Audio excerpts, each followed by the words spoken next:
వరంగల్ లోక్సభ ఎన్నికలకు సంబంధించిన ప్రచారాలు ముమ్మరంగా సాగుతున్నాయి. ఎన్నికల నిర్వహణలో పోలీసులు కూడా ఎలాంటి అవాంఛనీయ ఘటనలు కావచ్చు లేకుండా ప్రశాంతంగా ఎన్నికలు నిర్వహించేందుకు కావాల్సిన కార్యాచరణ కూడా ముమ్మరం చేస్తున్నారు. ప్రస్తుతం ఆ పోలీస్ బందోబస్తు ఏ విధంగా నిర్వహించబోతున్నారో మనతో తెలుసుకునేందుకు వరంగల్ పోలీస్ కమిషనర్ విశ్వనాథ్ రవీందర్ మనతో ఉన్నారు. ఆయనతో మాట్లాడుతున్నారు. సార్ చెప్పండి, లోక్సభ ఎన్నికలకు సంబంధించినటువంటి పోలీస్ బందోబస్తు ఎలా ఉండదు? మనందరికి తెలుసు, రీసెంట్గా మనము అసెంబ్లీ ఎలక్షన్స్ని కంప్లీట్ చేసినాము.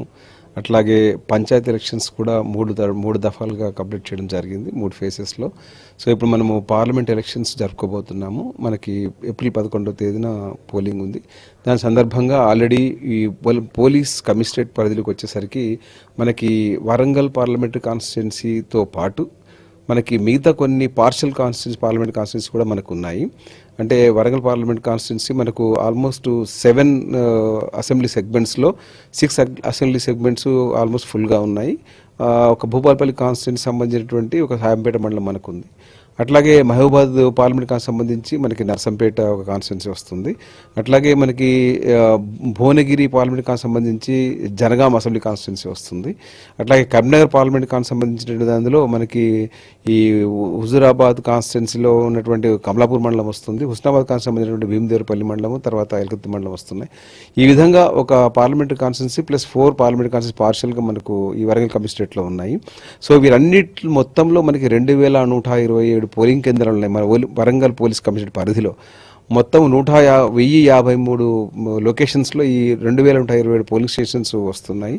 దీన్ని మనము ఈ సమస్యాత్మక కేంద్రాలుగా కొన్ని రెవెన్యూ తర్వాత పోలీసు యంత్రాంగం ఇద్దరు కూడా కలిసి ప్రీవియస్ ఎలక్షన్స్ జరిగినటువంటి ఇన్సిడెంట్ జరగలేదు, బట్ అప్పుడు ఉన్నటువంటి టెన్షన్ బట్టి తర్వాత అంతకుముందు జరిగినటువంటి ఎలక్ట్రల్ అఫెన్సెస్ని బట్టి మనం సమస్యాత్మక కేంద్రాలని కూడా మనం పోలీస్ విధంగా కూడా ఐడెంటిఫై చేయడం జరిగింది. దాదాపు మనకి ఆ సమస్యాత్మక పోలింగ్ కేంద్రాలు 246 వరకు మనకు ఐడెంటిఫై చేయడం జరిగింది.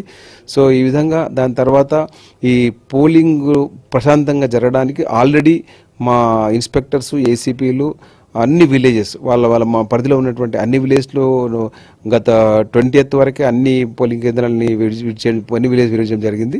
మళ్ళీ second round of village visits కూడా వాళ్ళు చేయడం జరుగుతూ ఉంది. అది కాకుండా మనము ఇప్పటి వరకు 9120 మందిని మనము ఆల్రెడీ బైండ్ ఓవర్ చేయడం జరిగింది. అంటే ప్రీవియస్ హిస్టరీ కానివ్వండి, తర్వాత ట్రబుల్ మాంగర్స్ కానివ్వండి, తర్వాత ఎలక్ట్రల్ అఫెన్స్లో ఉన్న వాళ్ళని కానివ్వండి, బాడీ అఫెన్స్లో ఉన్న వాళ్ళని కానివ్వండి, ఈ విధంగా రకరకాల కేటగిరీస్లో వీళ్ళు వాళ్ళ బిహేవియర్ పీస్ఫుల్గా ఉండాలనే ఉద్దేశంతో 9120 మందిని మనం ఆల్రెడీ బైండ్ ఓవర్ చేయడం జరిగింది. అది కాకుండా మనము ఈ ఒక్క పార్లమెంట్ సంబంధించి పార్లమెంట్ ఎలక్షన్ పీరియడ్లోనే మనం ఒక 115 వారెంట్ కూడా ఎగ్జిక్యూట్ చేయడం జరిగింది. తర్వాత ఆర్మ్స్ ఏవైతే ఉన్నాయో అవన్నింటినీ కూడా మన పోలీస్ కమిషన్ పరిధిలో ఉన్నటువంటి ఆర్మ్స్ అన్నింటినీ కూడా బ్యాంక్ వాళ్ళ దగ్గర ఉన్నాయి తప్ప మిగతా అన్నింటినీ కూడా మనం డిపాజిట్ చేయించుకోవడం జరిగింది. భద్రతకు సంబంధించి సున్నితం, అతి సున్నితం అట్లా కొన్ని కేటగిరీలు చేస్తుంటారు. ఎట్లా ఐడెంటిఫై చేస్తారు? అట్లాంటి ఎన్ని ఉన్నాయి అనుకుంటున్నారు? భద్రత విషయం సంబంధించి కాదు, పోలింగ్ ప్రశాంతంగా నిర్వహించేందుకు అట్లాంటి వాటి దగ్గర ఎలాంటి భద్రత ఏర్పాటు చేస్తారు? Election commission of India guide lines ప్రకారంగా కొన్ని గైడ్ లైన్స్ ఉన్నాయి. ఒక పోలింగ్ కేంద్రాన్ని సమస్యాత్మక కేంద్రంగా ఐడెంటిఫై చేయడానికి గైడ్ లైన్స్ ఉన్నాయి.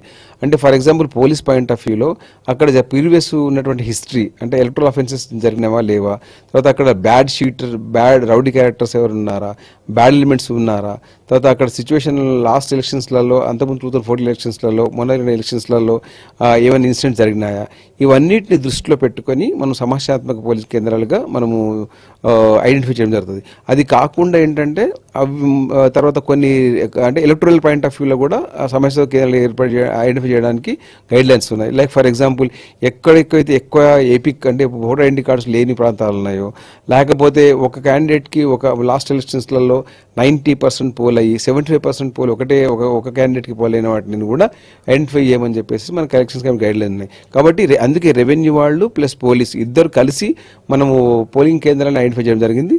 మనకు దాదాపు ఒక 246 పోలింగ్ కేంద్రాలు మన సమస్యాత్మక కేంద్రాలుగా ఐడెంటిఫై చేయడం జరిగింది. అక్కడ ఫోర్స్ కూడా తగినంతగా ఇవ్వడం జరుగుతుంది. ఎలక్షన్స్ అనేసరికి రెవెన్యూ ఇవన్నీ ఏర్పాటు చేస్తుంది, కానీ భద్రతా విషయంలోకి వచ్చేసరికి పోలీస్ ఎన్నికల ప్రచారాల నుంచి మొదలు పెడితే కౌంటింగ్ కావచ్చు, ఈ ఈవీఎంల భద్రత ఇవన్నీ కూడా చూడాలి. వరుసగా వస్తుంటే ఎలక్షన్స్ తోటి పోలీస్ డిపార్ట్మెంట్ చాలా ఒత్తిడికి గురవుతుందా? మీ కింద స్థాయి సిబ్బందికి ఎట్లా దాన్ని అధిగమించే ప్రయత్నం చేస్తున్నారు? పర్వాలేదు. ఇప్పుడు పోలీస్ డిపార్ట్మెంట్ అంటేనే మరి మాకు we are professionals, so we are train for that. We are train to bear the stress. కాబట్టి ఏం ప్రాబ్లం లేదు. Our people are very enthusiastic.